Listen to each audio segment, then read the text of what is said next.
So we have a groundbreaking news on the ground, definitely for a couple of months now, even since the rest of last year. Sierra Leoneans actually have been anticipating, at least adjustments in the rice price, yeah? Because any other thing can go up in your country, right?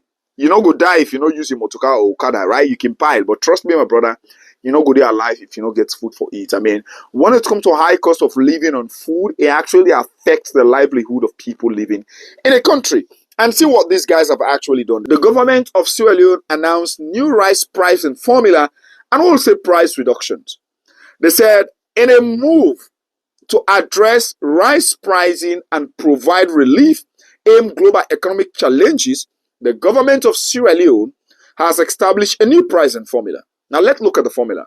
They said the agreement was reached on January 6th, 2025 during a high-level meeting involving the Chief Minister, the Ministries of Finance, Agriculture and Food Security, Trade and Industry, and the majority leader in Parliament alongside prominent rice importers.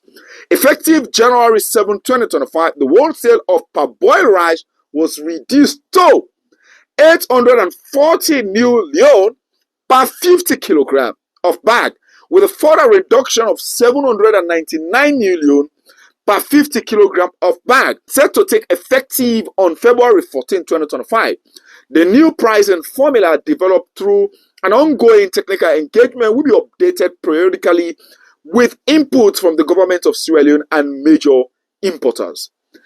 The Ministry of Trade and Industry has committed to working with rice retailers to ensure the price adjustments are reflected in the unit cost of rice sold to consumers. The initiative aligns with the Feed Salon agenda aimed at boosting food security and affordability. The government of Sierra Leone also announced plans to support rice importers through policies and initiatives designed to stabilize the market and enhance affordability. Similar agreements are being finalized to another essential commodities to address the economic challenge facing citizens. The government remains committed to promoting productivity, equity, and growth across all sectors, the statement said. Now, let's look at something here. First of all, let's clap for the Bio government, yeah, because it is actually not easy. Literally, me and you, we know say rest actually we don't go above 1 million. Yeah, if we don't go above 1 million.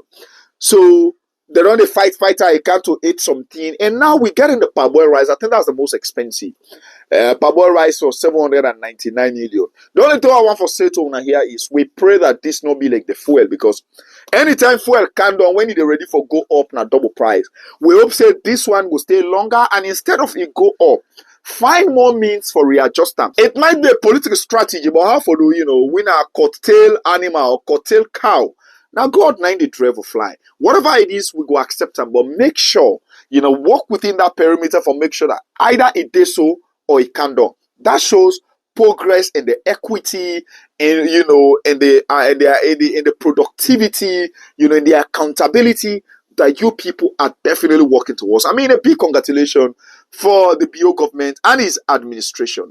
Let's give them a congratulation in the comment section. Like they said, if you actually love that country, if you actually be minded of how for criticize and how for appreciate, it's time for appreciation. They've done well. So literally, effectively, it take place. So rest they can go down. And one for say a kudos to that. Let us not just be known of criticizing them. At least when they do something good, that's what patriotism means. We support us as well. Thanks for watching, and I'll see you in the next video. So after watching the video, please my sister, please my brother, subscribe to this channel. Now actually free for subscribe. And as you subscribe, on your notification button, because you don't go and miss any video when we drop now with channel. This now your contribution 1 in a million ways where they motivate me for continue for do more videos. As you don't subscribe, I will see you in the next video. Did you hear Carl Denaro say money in a bank was not getting the momentum? So that's why I think he was called on the remixed. Now let's get something clear here. One of the biggest songs for LAJ or ever in the history of Sierra Leone when it comes to popularity and trend is Money in a Bank. Now let me tell you something about the Money in a Bank. The level at which Money in a Bank spark in Sierra Leone, even LAJ was not expecting it. Even if you ask LAJ, probably he might even missed it. If you ask LAJ now, waiting at the biggest song for him, I go say Tawa for you, but I'm telling you, the biggest song ever for Kimbo's LJ's Money in a Bag. Alright everybody, so I finally saw a video where Cardinal is catching cruise on LJ, and to be honest, this video don't actually stay on the internet like, but today I get to look at thoroughly. And I mean, don't mind my outfit because you guys will be thinking like, okay, he's an RFM dude. But guess what? I have this outfit in different colors like red, white, and I think black, and I think also brown. So probably my next broadcast is going to be the black outfit, black on black, yeah?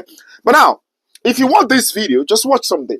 The first time ever LJ performed in Sierra Leone was at my show, 2009, yeah. A lot of people don't know. You see, you shocked.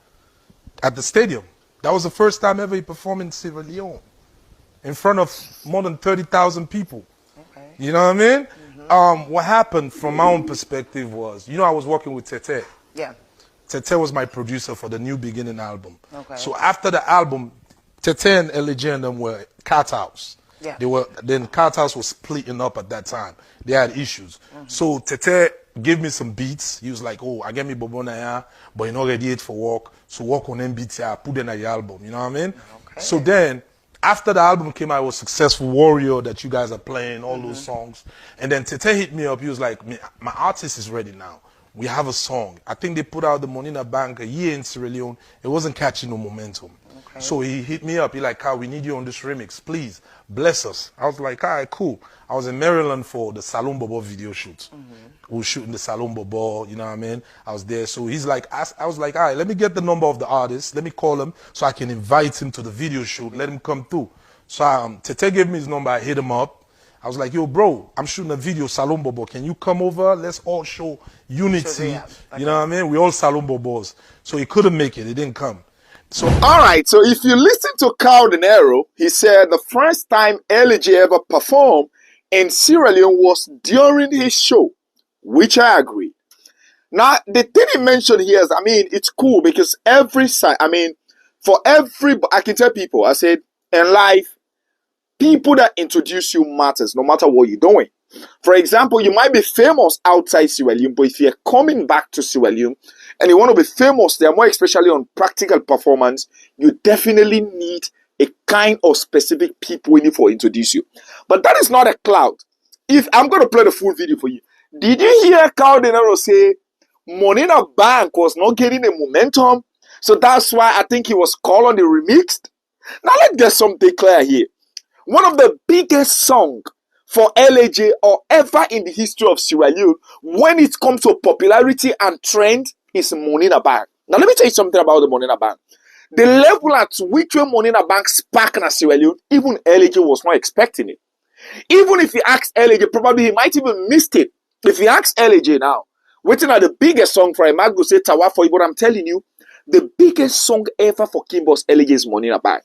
Now, the reason why I say Carl Dinero was chasing clout, I mean, when we say clout, we all can chase clout. So I know blackly you guys are going to feel offended, but don't get it twisted. The thing here is because, first of all, let's get to know what can make song to get a remix. Two things. Number one, the energy when you put in particular song, probably because of the beat, or probably your performance poor, and there is still feature in that song, you can tend for do a remix. But 80% purpose of doing a remix, now when the song don't blow, people like them. And you have to add more flavor to that song, putting it to people like this is the same thing, but has a different aroma. So that's why you see Davido and other big musicians can do a remix because the song don't trend and they actually want to actually get the people connected to it. Bro, there were a lot of big names in Money in a Bank. I mean, and I'm not for no this time say this not the time where music na Sierra Leone was real. I mean, Carl Dinero was still the push-up, you know, for win among these people, not until then when he grabbed the award alone. The time we get the YOK, you get the Pupa Baja, you get the RFM. So there were a lot of squad. And inside the Money in a Bank, there are also a lot of sick and mad rappers. You understand? A Shadow Boxer is there.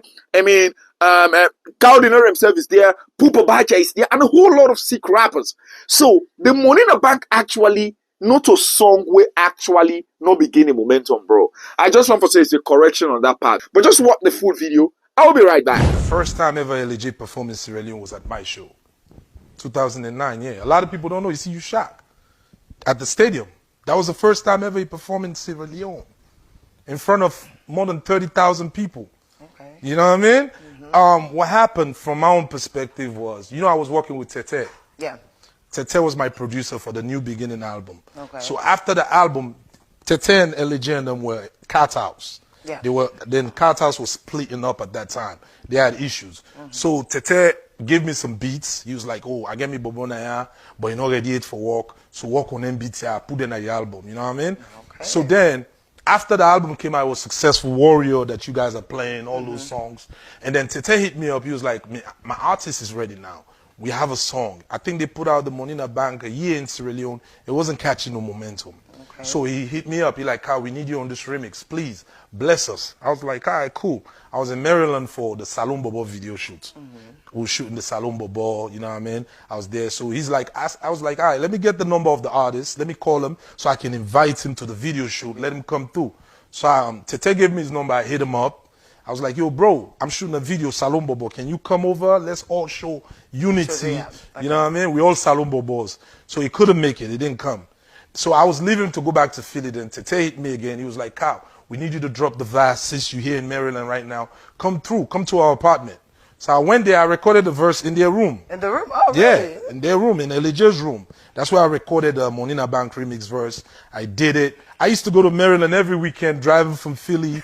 And I'll be at their apartment. We chill, drink, joke, and laugh. Tete, LJ, his older brother Ishmael, everybody. Okay. It was love. You know, Desmond, my cousin. I was coming to do a show with Africell, 2009. Desmond said, Kyle, we want this guy to perform at your show. Can he perform? You know what I mean? Please, we want to introduce him in Salon. I was like, sure. You know what I mean? Because, like, the perception when I was coming in a dry crew, Noble Squad. Yeah. So the guys in America was looking at it like, Count, whenever you go Salon and they beef you, you need another man in back for camp, for back you. So that was the thing they was telling me. I was like, yeah, sure. You know, y'all building your team. We can all go to Salon and do our thing.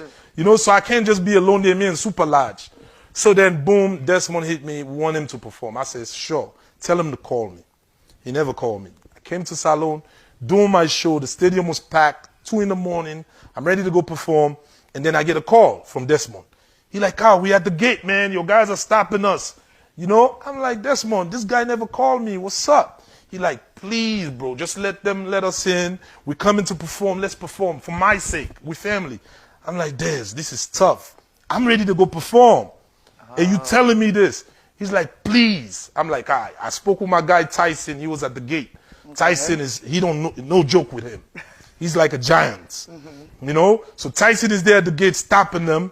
He don't know these guys from nowhere. He don't know my relationship with them. And things like that. Yeah, so he finally let them in. They came in. I was like, Des, for your sake, let LJ perform, but only 2 songs because I'm ready to go perform now. The crowd have been here.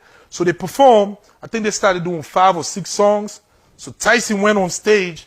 He stopped the music, told them to get out of there. And then next thing you know, next day I'm chilling after performance, tired. I'm getting phone calls. Yo, it's beef, man. We got beef with you. You know, we was embarrassed at the stadium. I'm like, what? I just let y'all perform. What y'all talking about? You know, and that's how it started. That's when it was born, yeah, Black Leo RFM. Yeah, that's where it started. All right, cool. So with Black Leo, you just mentioned Shine. Shine was part of Black Leo, right. And you had so many other people, you know, Black Leo. So what was the issues with that, or the reasons why no one ever really got to your level? Well, the key word is patience. You know, a lot of people lack patience. You know, a lot of people, because, you know, they get the exposure with me, like touring the country, they see the crowd, they see the love, they automatically think that it's on for them. They made it already. You know, like Black Leo artists, they never got the time for artist development. You know, where you develop to where you put out mixtapes, singles, your name start. Because they just come to Black Leo and it's all successful, now they think they made it. They're supposed to drop an album now. But I think it's self-explanatory. If you look at the artists that left Black Leo, are they doing better now, or they was doing better when they was in Black Leo? I think that will answer to that question. You know what I mean? Okay. That will tell you where the blessings lie. That will tell you where the favor is. Okay. You know, before they came to Black Leo, I was already who I was, Caldero, packing stadiums, doing my thing. And even after they left, I'm still Caldero, doing what I'm doing. Still, you know what I mean? Even getting better. So you can tell that truthfully, I was just getting myself out of my zone trying to help some people. You know what I mean? To where I don't need them to succeed. I don't even need to block them. Shout out to Problem M. When Problem M was in Black Leo, he understand the game. You know what I mean? No. Shout out to Drama King. You know, he's still in Black Leo. The others, I think like their expectations were too high. You know what I mean? They just felt like, yo, you know, Kyle should be buying my paste in the morning, should be buying my toothbrush, my sleepers. And I went through all these things. I'll be in America. Is that why they're saying, like, after your packed stadium shows, you normally give them 100,000 each? Never in my life. Like, you keep all the money. To the grace of God, I've never given nobody $100,000, 100,000 euros in my life after a show. Imagine I have like 4 securities to take care of, 11 artists, and myself. And I probably have a partner to deal with that invested in the show. He takes his cut. And the little that remains, that's what I break through with everybody. People, the least people got, they will tell me I give them 500, 600, and 800 the most. That's what they was getting. But I was looking at it that you doing 10, 20 shows. Calculate you making 800,000 leones. Unemployed, that I know you will never even sell or pack a venue on your own. But because of this ride you're getting, you're constantly getting paid. We're going to McKinney, you get 500, 600. So for every show? For every show. You were paying them? Yes. Okay. To my God. For every show. You know, even when Africell wanted to book me to do the show, they said, we just wanted you alone on the billboard. I said, no. My team. It should be with my team. You know what I mean? That's what I was doing. You were trying to do like the G-Unit thing? Yeah, I was thinking I was 50 Cent. Coming to Salon. I like that. Get to that. However, another thing about you that people say in the industry, when they say Cardinero, the first thing they say, I'm about to get bad outs, man, go, things like that. Is it true or false? I mean, if I was that person, I think God would have stopped my blessings, you know, by this time. I would have faded off, you know, because I do believe that if you have a black heart, you don't like to see the progress of the next man. You know, one thing I'll tell you, I'm selfish. Because I like myself so much. I'm just focused on myself. I'm very focused on making it. I don't know if they call that selfishness. I can attest to that, but I will not say I get bad arts. You know what I mean? Because if you check, I'm the most featured artist in the industry. If you check the collabos I've done with unknown artists, the artists I've brought out, RJ, Del Vecchio, Super Large, Dallas B, you know, Melody, collabo feature on me on the 5-0 songs, Star Z, Empress, your artist. Like the list goes on, you know? And after that list never paid me anything. They would just send me the beat and I'll do it free will to help give them some attention. Is that coming from somebody with bad arts? No. You know what I mean? Like the artists, like everybody has their own luck and their own blessings. You know, it's not my fault for God to make me this way, to be shining for a long time. You know what I mean? You have to accept your own blessings. People don't accept their own blessings. They see you glowing and they envy it and they want to be that. And they start looking for reasons. Oh, now they block we. How can I block you? There's a studio everywhere. Go there, do your thing, and put it out. I don't have to tell all the fans not to like this person or to like that person. It's open. It's an open field. If you hot, they're going to like it. You know what I mean? Look at Dreezy Leak. He just featured me on a song. His single that he's about to put out, Pope. I'm on it. You know what I mean? Most people, they just come to Black Leo to get some attention. Once they get it, they're like, oh, we got it now. It's not his fans. It's Black Leo fans. They forget that it's because these guys like me. That's why they like them. And then once they leave, the guys be like, that's what you the king. Like I will be left. Yeah. And now they left over there empty, you know, just looking around in disarray. Then they start looking for reasons like, oh, now in the block, I can't block you. It's God, you know what I mean? So the bad arts thing, I don't feel like I have bad arts for nobody. You know what I mean? I'm the guy that did the song Left Bad Arts. Okay, so it's clear. You know, get bad arts. He's selfish and it's good. You know, so who do you roll with now? I'm very selective, you know what I mean? Because of my experience, you know, because I tie with the bad name, the unnecessary bad name, you know? Like that, like all the cloud that people put on you for no reason. You know what I mean? So after watching the video, like I say, that sounds like a cloud because I hold that particular side. All other things you say, I might agree, But saying Money in the Bank was not gaining the momentum, no, bro. Money in the Bank is the only song actually where the costume come out, the suits, it come out. Tell me which other song that's with fame. And let me tell you one thing. Anytime you they work on something to the extent it produce something relative for add to that fame, bro, that's a lot of spark. And Money in the Bank was no exception. Up to date, show me which song would become famous na Salo will actually get a costume. So that sounds like a clout that Cow De Niro was chasing. But never mind then, we all chase clout. It might be a positive clout though. Thanks for watching, and I'll see you in the next video. So after watching the video, please my sister, please my brother, subscribe to this channel. Now actually free for subscribe. And as you subscribe, on your notification button because you don't go and miss any video what will they drop now with channel. This now your contribution 1 in a million ways where they motivate me for continue for do more videos. As you don't subscribe, I will see you in the next video.